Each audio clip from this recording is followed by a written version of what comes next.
मैं हूँ आपका दोस्त रोशन। कहानी की दुनिया में आपका फिर से स्वागत है। आज की कहानी एक ऐसे शख्सियत की है जिसके सामने स्ट्रगल को भी झुकना पड़ा। वो भी सोच में पड़ गई कि गलत बंदे से भिड़ गई हूँ मैं। दोस्तों, आज की कहानी ऐसे शख्स की है जिसने दुनिया के हर एक इंसान को होप दिलाएगी कि अगर तू सच में कुछ करना चाहता है ना तो हो जाएगा। उस सुपरस्टार की कहानी है जिसने स्टारडम के मायने ही बदल दिए और एक्टिंग के डेफिनेशन को ही बदल दी। उस गांव की कहानी है जिस गांव में बिजली तक की सुविधा नहीं थी। उस शख्स की कहानी है जिसने बड़े बड़े फिल्मों में 12 से 15 सेकंड के छोटे छोटे रोल किए।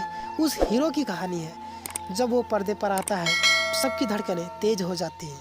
लोग उसके सीन का एक भी सेकंड मिस नहीं करना चाहते। ना वो हैंडसम है, ना वो गोरा है, ना वो लंबा चौड़ा है, ना ही सिक्स पैक है, फिर भी इतने मिरेकल्स क्यों? उसका जवाब आज इस वीडियो में मिल जाएगा। तो आज की कहानी का हीरो का नाम है नवाजुद्दीन सिद्दीकी। नवाजुद्दीन सिद्दीकी का जन्म 19 मई 1974 में भारत के उत्तर प्रदेश राज्य के मुजफ्फरपुर नगर जिले के छोटे से गांव तहसील बुढ़ाना में हुआ था।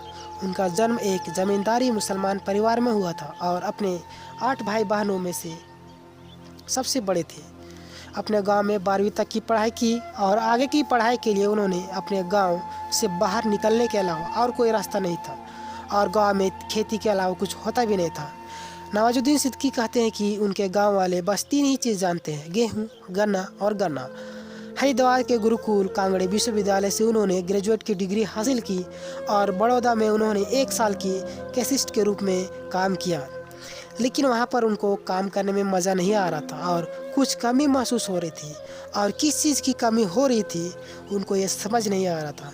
लेकिन एक दिन उसका दोस्त उसे नाटक देखने ले गया तो उन्होंने जब एक्टर्स को एक्टिंग करते हुए देखा तो उन्हें रियलाइज हुआ कि ये चीज़ है जो मुझे करनी है, जिसके लिए मैं बना हूँ। उसके बाद वो केमिस्ट की नौकरी छोड़कर चले गए, लेकिन उन्हें पता नहीं था कि क्या करना है और अपने एक दोस्त की मदद से थिएटर ग्रुप ज्वाइन कर लिए। लेकिन थिएटर में उन्हें पैसे नहीं दिए जाते थे, इसलिए उन्होंने वॉचमैन की नौकरी स्टार्ट कर दी।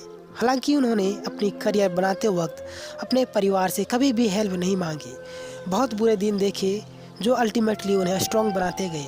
वो दिन भर वॉचमैन की नौकरी करते और रात भर एक्टिंग की प्रैक्टिस करते, यानी थिएटर करते थे। इस तरीके से 1 साल बीत गए। यही उनका रूटीन था। सुबह बड़े लोगों को सलाम करो और रात को अपने पैशन को जियो। और उन्होंने सोचा कि कुछ अलग किया जाए। उन्हें ये भी पता था कि अपनी पर्सनैलिटी कोई हीरो जैसा नहीं है। दुनिया का तो छोड़ो, उनके अपने ही उनको डिमोटिवेट करते थे। उन्हें कहते थे कि ऐसी शक्ल लेकर तू फिल्मों में जाएगा, कौन तुझे लेगा, तू फेल हो जाएगा, अपनी शक्ल सूरत तो देख ले। एक्स्ट्रा बहुत सारी चीज़ें, और एक ही चीज़ पूरी दुनिया को गलत साबित कर सकती थी और वो थी उनकी एक्टिंग। और ऐसी एक्टिंग करने के लिए एक्टिंग की बारीकियों को समझना ज़रूरी था और उनमें मास्टर होना ज़रूरी था। इसलिए उन्होंने एनएसडी को ज्वाइन किया और वहाँ 3 साल तक कोर्स करने के बाद भी 4 साल और गुजारे। काम की तलाश में एनएसडी से उन्हें जाने का मौका ही नहीं मिला और नवाजुद्दीन सिद्दीकी महसूस करने लगे थे कि वो एक्टिंग का हिस्सा बन सकते हैं और नुक्कड़ नाटक थिएटर से पेट नहीं भरेगा। यही पेट का सवाल उन्हें मुंबई तक ले आया और यहीं से शुरू होता है स्ट्रगल का स्ट्रीम लेबर। एनएसडी के एक सीनियर की मदद से उन्हें रहने के लिए तो जगह मिल गई थी, लेकिन कहा गया कि तुमको खाना बनाना पड़ेगा। अब जो करना पड़े, मुंबई में तो रहना है। और उन्होंने हाँ कर दिया। और शुरुआत में तो उन्होंने पहले टीवी पर हाथ आजमाया, लेकिन वहाँ भी उनको अपनी शक्ल के चलते रिजेक्ट कर दिया गया। सांवला और छोटा सा चेहरा जो एक हीरो से कहीं दूर था, इसलिए उन्हें मुंबई में सब जगह निराशा मिलती चली गई। और कभी कभी सोचते थे कि गांव वापस लौट आता हूँ। फिर विचार आता है कि गांव जाकर फिर वही खेती करनी पड़ेगी और गांव वाले रिश्तेदार मजाक उड़ाएंगे। और यही सोचकर गांव नहीं लौटते। उन्होंने तय किया कि जीना है तो यहीं, मरना है तो यहीं, चाहे जितना भी संघर्ष करना पड़े, चाहे मैं शिखर पर पहुंच जाऊं या उससे पहले ही मर जाऊं, लेकिन मरूंगा तो यहीं। दोस्तों, वो कहते हैं कि कभी मैंने अपने आप को कभी भी टारगेट नहीं दिया। 1 साल या 2 साल कर लेते हैं, उसके बाद हुआ तो ठीक है, नहीं तो दूसरा काम ढूंढ लेंगे। दोस्तों, यही चीज़ नवाजुद्दीन सिद्दीकी को आगे लेते चले गई और दिन, महीने, साल बीतते गए और पैसों के लिए उन्होंने फिल्मों में भीड़ का हिस्सा बनना शुरू कर दिया, क्योंकि जो पैसे उनके पास थे वो ख़त्म हो चुके थे। और जहाँ पर ये रहते थे, एक छोटे से कमरे के अंदर बहुत से लोग रहते थे। वहाँ से उनको निकाल दिया गया था क्योंकि ये रेंट नहीं दे पा रहे थे। वहाँ से निकालने के बाद बहुत से दरवाजे इन्होंने खटखटाए, लेकिन कहीं पर उनको जगह नहीं मिली। और फाइनली एक जगह मिली तो उसमें भी कंडीशन रख दी गई कि तुम खाना बनाओगे तो रखा जाएगा, और कोई ऑप्शन ना होने की वजह से उन्होंने यह ऑप्शन चुनना स्वीकार कर लिया। और धीरे धीरे उनका मेन काम ऑडिशन वगैरह डिस्टर्ब होने लगा, तो उन्होंने मालिक से कहा कि मेरा काम ख़राब हो रहा है, मैं ऑडिशन में नहीं दे पा रहा हूँ। तो वहाँ से भी उनको निकाल दिया गया। तब वे इधर उधर भटकने लगे, नहाते कहीं और थे, खाना कहीं और खाते थे, ब्रश कहीं और होता था, टॉवल कहीं और होता था। जैसे तैसे ज़िंदगी गुजारने लगे। दोस्तों, इतने बुरे दिन आ गए थे कि वो सोचते थे कि मैं ऑडिशन तक पहुँच तो जाऊँगा ना, कहीं रास्ते में ही ना मर जाऊँ भूख और प्यास से। ऐसी हालत में भी उन्हें बेस्ट परफॉर्मेंस करके आना होता था, और कभी कभी तो लोग उनको बाहर से ही निकाल दिया करते थे और कहते थे कि एक्ट्रेस का ऑडिशन चल रहा है, आप लोगों का ऑडिशन नहीं चल रहा है, तुमको मुंबई किसने भेज दिया, तुम एक्टर नहीं बन सकते हो, कौन कहता है कि तुम एक्टर बन सकते हो, आगे जाओ भाई। ऑडिशन देते देते फाइनली 1999 में आमिर खान की सरफरोश फिल्म में छोटा सा रोल मिला, वो भी चोर का। 10 सेकंड का रोल था। उसके बाद मनोज बाजपेयी के यहाँ शुल में काम मिला।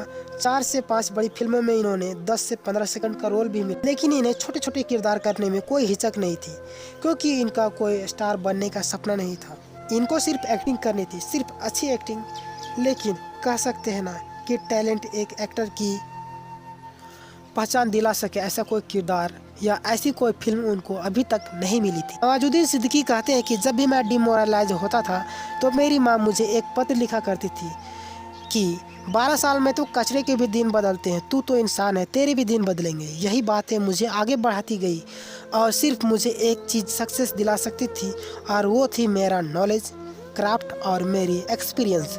उनका कहना था कि आप किसी फील्ड में सक्सेस होना चाहते हो तो सबसे पहले आपको उस फील्ड का नॉलेज गेन करो, यानी कि उस फील्ड में जितना हो उसके डीप जाओ, और अगर आप उस फील्ड का मास्टर हो जाओगे तो डेफिनेटली आपको सक्सेस मिलेगी। और सक्सेस कब मिलेगी यह किसी को नहीं पता, और इसके ऊपर हमको डिपेंड भी नहीं रहना चाहिए। मैं इतने सालों में सक्सेस हो जाऊंगा, इतने टाइम में सक्सेस हो जाऊंगा, वो हमारे हाथ में नहीं है। हमारे हाथ में बस काम करना है, हमें अपना काम करना चाहिए। और काफ़ी सालों के बाद 2007 में अनुराग कश्यप की फिल्म ब्लैक फेरी में बहुत ही पावरफुल किरदार निभाया, और इसी के चलते अनुराग भाई ने वादा किया था कि वो नवाज भाई को लेकर एक फ्यूचर में ज़रूर फिल्म बनाएंगे। और उनकी पहली फिल्म थी पतंग। इसमें वेनिंग सिंगर चाको का किरदार निभाया था, और इसी रोल की वजह से उस फिल्म को बर्लिन इंटरनेशनल फिल्म फेस्टिवल ट्रिव का फिल्म फेस्टिवल में शामिल किया गया था। सोचो, हिंदुस्तान से पहले दुनिया को पता चल गया था कि ऐसा एक हीरा हिंदुस्तान के अंदर है। लोगों ने काफ़ी तारीफ़ की उनकी। उसके बाद 2009 में फिर देवुडू आई। उसके बाद लोगों ने पहचानना शुरू किया। न्यूयॉर्क के अंदर भी उन्हें काम मिला, और इंटरनेशनल फेम उनको मिल रही थी। फिर 2010 में आए पिपनी लैब आमिर खान की, और 2012 में सफल कह सकते हैं, और वो फिल्म थी जिसके अंदर हिला कर रख दिया सबको। वो फिल्म थी उनकी कहानी। नवाज भाई को जब फ़ोन किया गया था कि एक शॉर्ट ऑफिसर का किरदार है, तो उन्होंने कहा कि गलती से आपने मुझे फ़ोन कर दिया है, मैं नवाजुद्दीन सिद्दीकी बोल रहा हूँ। तो उन्होंने कहा कि नहीं सर, हमने आपको ही कॉल। और जब फिल्म रिलीज हुई तो नवाजुद्दीन सिद्दीकी का किरदार सबको पसंद आया। इसके बाद आई उनकी blockbuster film gangs of Wasseypur, और इस फिल्म ने हिंदुस्तान में आग ही लगा दी। अनुराग कश्यप ने अपना वादा पूरा किया, और इस फिल्म ने नवाजुद्दीन सिद्दीकी की ज़िंदगी पूरी तरीके से पलट दी। जितना स्ट्रगल किया, जितने बुरे दिन देखे, सब कुछ अब खत्म हो चुका था। और उन्होंने इस फिल्म के अंदर जो परफॉर्म किया है कि आंखों में वो दर्द, 12 साल लग गए इंडस्ट्री को मुझे ढूंढने में, दर्द दिख रहा था। अनुराग जी नवाजुद्दीन सिद्दीकी के बारे में कहते हैं कि वे वाओ एक्टर हैं। जब ये कुछ भी नहीं थे तब भी मुझे इसके अंदर कुछ दिखता था, और हज़ारों की भीड़ में मैं इसे पहचान सकता था।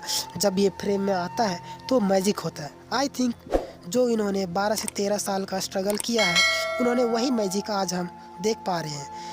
तो अल्टीमेटली नवाज सर का भी कहना है कि मैं जो कुछ भी हूँ उस स्ट्रगल की वजह से हूँ, और 12 साल ने जो मुझे सिखाया है वो कोई इंस्टीट्यूट मुझे नहीं सिखा सकता, और उसको पाने का कोई शॉर्टकट भी नहीं है। इतनी कीमत तो आपको चुकानी ही पड़ेगी अगर आपको इस लेवल का एक्सीलेंस चाहिए तो। बस मैं ये 12 साल को शुक्रिया करना चाहता हूँ कि इन्होंने मुझे इतना तकलीफ़ दिया, जो मुझे इस लेवल तक पहुँचाया। सो मोरल ऑफ द स्टोरी, चलो मोरल ऑफ द स्टोरी आज मैं आपके लिए छोड़ देता हूँ। बहुत कुछ मैंने आपको इस वीडियो में बताया। अब आप मुझे बताइएगा कि आप क्या सीखे हो और कमेंट कीजिएगा, और जो भी सीखे हैं अपने जीवन में उतारिएगा, नहीं तो इतना सारा टाइम देने का इस वीडियो में आपका कोई मतलब नहीं रहेगा। तो चलिए जाते जाते वीडियो को लाइक कर दीजिए, दोस्तों के साथ भी शेयर कर दीजिएगा, और जाते जाते चैनल के रेड बटन को दबाकर सब्सक्राइब कर लीजिएगा और बेल को भी दबाकर ऑल कर लीजिएगा। मिलते हैं अगले वीडियो में, तब तक हमारी वीडियो में बने रहने के लिए धन्यवाद।